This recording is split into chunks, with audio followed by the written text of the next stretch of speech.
strikes. Oh!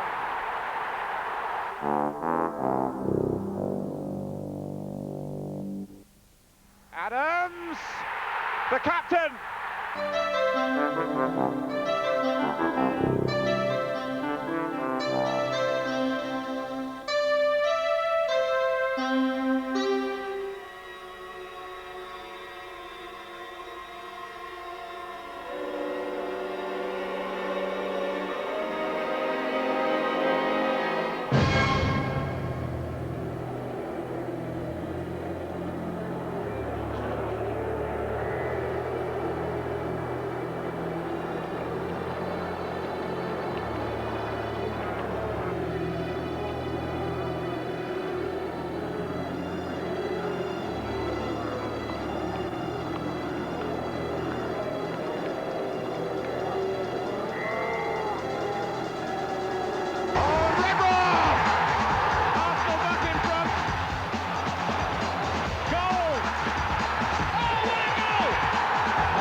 The third close encounter of Tottenham and Arsenal in an FA Cup semi-final in 10 years. It's one apiece so far. We're at Old Trafford in a moment. A Red Marauder won at Liverpool this weekend. We'll see if the Red Marauders from Liverpool could make the FA Cup final. Wickham stood in their way at Villa Park. Plus there's Premiership action from Goodison Park as Joe Royle goes back with Manchester City. All of Saturday's goals, and we pay tribute to Celtic's Championship winners. Ian Dowie is here to cast a critical eye over the weekend's proceedings. But first to Old Trafford for an FA Cup semi-final that had all the ingredients of a classic. Two North London rivals, Arsenal and Tottenham. A manager taking charge of his club for the first time, Glenn Hoddle. The infamous one-in-a-year factor, plus the fact that they met just 7 days ago, when Arsenal took the points at Highbury. Team news, just one change for Arsenal from the team that beat Spurs last week. Silvinho came in for Ashley Cole. Tony Adams made his 50th FA Cup appearance, while the tournament's joint top scorer, Sylvain Wiltord, partnered Thierry Henry up front. Sol Campbell was fit for Tottenham, as were Stephen Carr, Tim Sherwood, Stephen Clements and Sergei Rebrov, all of whom missed last week's league defeat at Highbury. Commentators Andy Gray and Martin Tyler. There's Ferdinand playing for Tottenham for the 100th time today. A minor statistic. Another one is that he's not scored a cup goal for them. This would be timely to change that. Pitch is much better than it was yesterday. They've had to have blow heaters out on it to dry it up from the heavy rain of the past 2 or 3 days. Header by Gary Doherty, who's been very important and made major contributions to Tottenham to get this far. So, of course, as George Graham, we shouldn't forget him today. But this is Glenn Hoddle's Tottenham. Sylvain Wiltord, who has scored 6 goals in the tournament so far, scored in every round. No one's done that all the way through to the final since Peter Osgood for Chelsea back in 1970. Silvinho. Here's Perez. Vieira just holding off the play and making himself available by doing so. A shot by Wiltord. Exactly on the minute mark. That's what I think Tottenham are going to do, Mark. They're going to maybe concede a little bit of territory here, defend the edge of the box. You can see there, I talked about Everson and Rebrov. They don't want to, as the game goes on, be getting pushed too far back. Everson on top of Stephen Carr there. Has to help him out. I think Rebrov is going to have to do the same on the other side with Dixon. Adams. Perez. Wiltord's pulled away. And Lee Dixon coming in from right back to give Solomon more early work. I have to say, Martin, Lee Dixon, wonderful move, but if he plays anything along the 6-yard box, you watch Lauren arrive here. Wonderful build-up play. Now look at Lauren, he wants it, he's desperate. Anything along there. And it's a sure tap-in. Young. Rebrov taking it on the turn. And repeated as he did so. Free kick to Tottenham. Well, they'll feel better, Tottenham, Martin. It's the best passage of play they've had in the match. They'll be a lot happier. Another chance to test David Seaman. This one, they're not blessed with a renowned specialist on the field, are they, from this sort of range? Well, they'd like their manager flicked off and hitting it. Or Darren Anderton. Yeah. They've got Stephen Carr here, they've just pulled him right of the ball. I just wonder if he's involved in any shape or form here. They're trying something elaborate involving Clements, Sherwood and Rebrov. Young.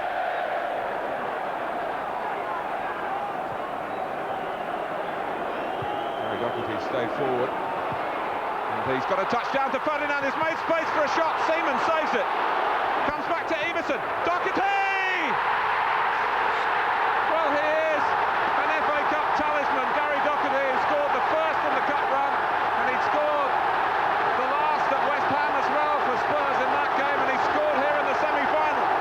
Well, what a big decision the young man makes to stay up as the free kick doesn't get cleared properly. First of all, he wins that, but what a save that is from David Seaman. And they get a little bit good form to Everson's volley. Not a great one, but where does it end up? Right on the head of young Doherty. He just stays composed, uses the pace on the ball, and guides it wide of David Seaman. First real attack. What a result from him.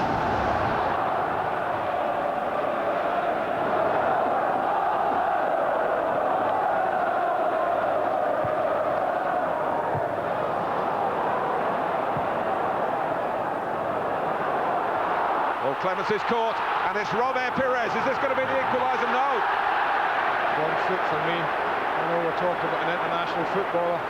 Thought he got a bit close to him for his right foot, but they get away with this. Tim Sherwood with a sloppy little ball, and it's not reacted to quick enough, but I just thought that should have been out his feet. Left foot was the one for me. Doherty dived in. Wiltor sped past him. Parler's missed his kick. Henry was waiting behind, but the ball past him as well. Headed away by Campbell. Spurs lead looking precarious. That'll be a booking.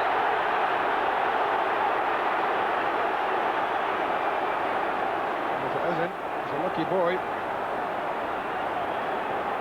Oh, he's a lucky boy, I think, Martin. I have to say.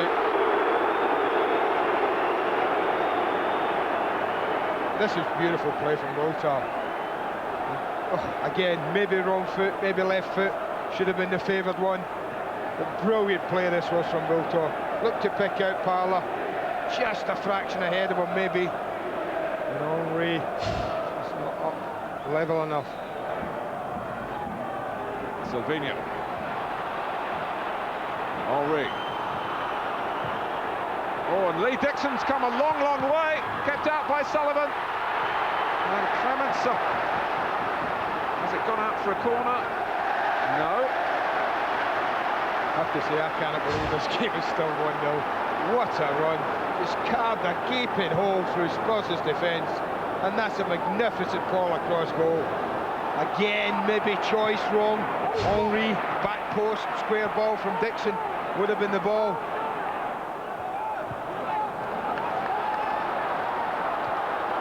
Campbell has to go across, and that was one thing in Sol Campbell's mind there, that Ray Parler wasn't going past. I think Sol knew that. Again, like Vieira, he's going to be very lucky he's not getting away with it. Yeah, I think he knew. There's one thing going past, it was either the ball or the man, but it wasn't going to be both. It's the damage he may have done as well, Martin. Is it the right ankle that was the problem? If it is, that's the one he's holding, it's the one he's nursing. It's like 11 days ago in Albania when Sol Campbell had to go off playing for England. Insult and injury here. Mr. Beattie has done a great job to get him out there in the first place. Having to check this damage. In goes Vieira! Well, Tottenham can hardly complain, but of course Campbell is off, Vieira is in, the ball's in, and that is 1-1. Shades of Leicester at Charlton. Jerry Taggart off the pitch, an important big header. Probably one of the best is off, but this is a fantastic header. It's a glorious teasing ball that's saying, does someone want to go in after it? Well, the man has been so much an inspiration to this team, along with Adams, for me in recent years, is the man who's got this side back in it. Patrick Vieira brings the scores level. You have to say it's been coming.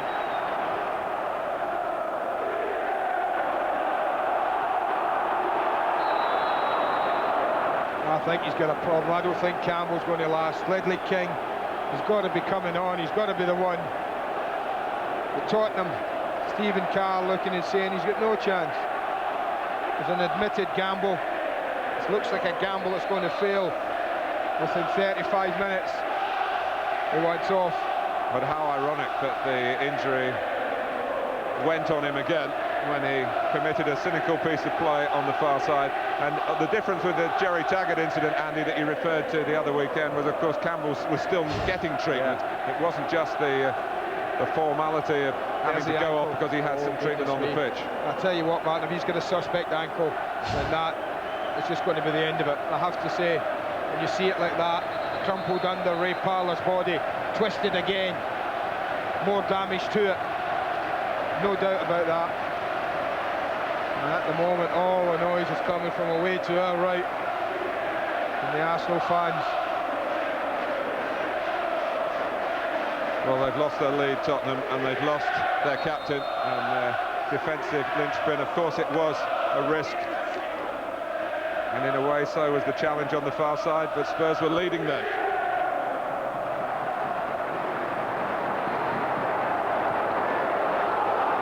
Parlour, who burst past King, and is a millimetre or two away from putting Arsenal in front for the first time in this semi-final. Well, I have to say, Martin, for the third time I'm going to question the decision. All right, maybe he's taking a shot on, but yet again there's another. Look at Wiltord, look at Wiltord, anything across the face.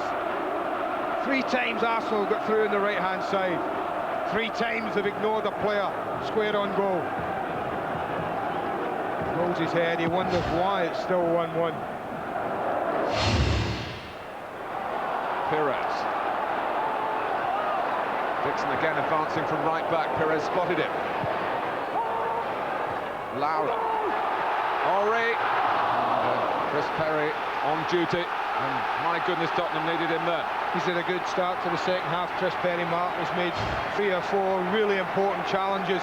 None more so than this one. Because Henry knows what he wants to do. He's going to bring it down and hit it. Just got half a yard away from him. But the pressure mounts.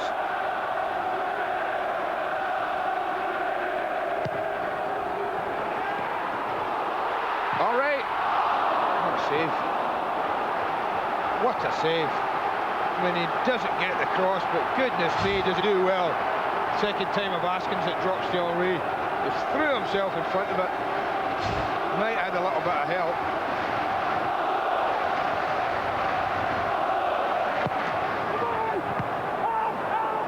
So Sherwood, who got his foot to the subsequent corner. Rebrov. Bought Tottenham a bit of time here and a chance to get out. They've been under siege.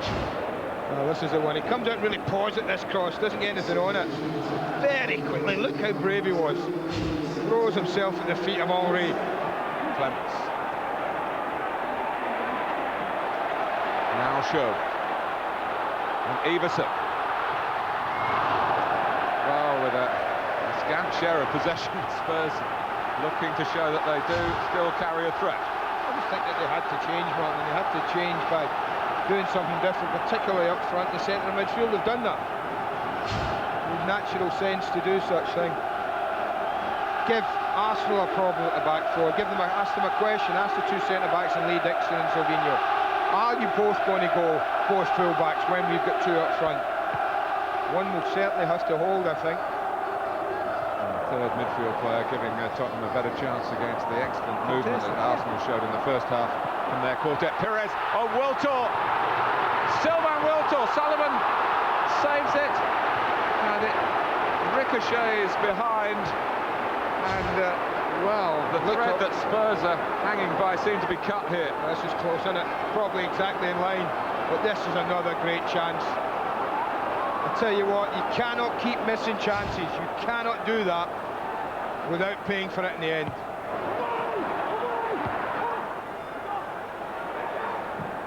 Silvino. Tony Adams. Lowry.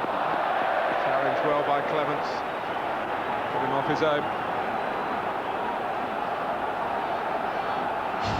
This is a great chance. Sloppy play from Chris Perez, first mistake of the match, basically. But brilliant goalkeeping, you have to say. Neil Sullivan stands big. Look how long he stands up. He makes Wiltord make a choice. Perez. Wiltord, it's a good take as Perry committed himself.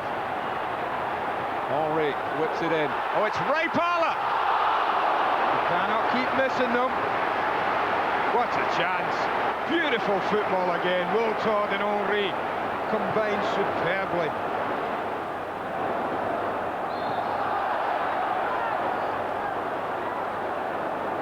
Oh, look, a little build-up play, and then when he stands this up back post, you're saying, go on, pick your spot, Ray Parlour. Too close to a goalkeeper of that quality to beat him. Perez. Wiltord. Perez! Oh, and Sullivan keeps Arsenal at bay again! Oh, dear, dear, dear. Tremendous sportsmanship between the two as well. Can this go on? I mean, it must be a matter of time, but is it going to be? Is it going to be one of these amazing semi-finals?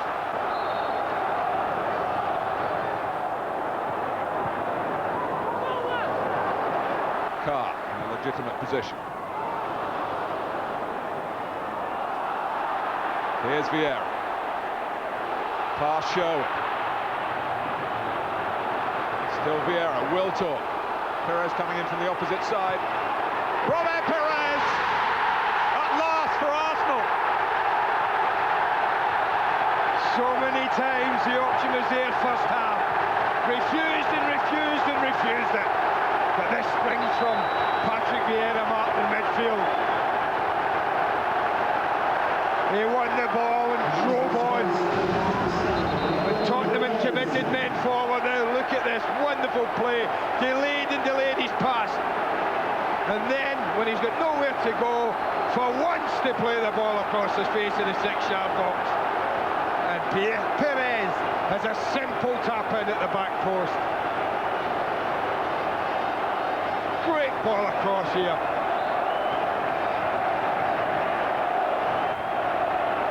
Well, Robert Perez, who scored at Queen's Park Rangers in the 4th round, scored against Blackburn in the round 6.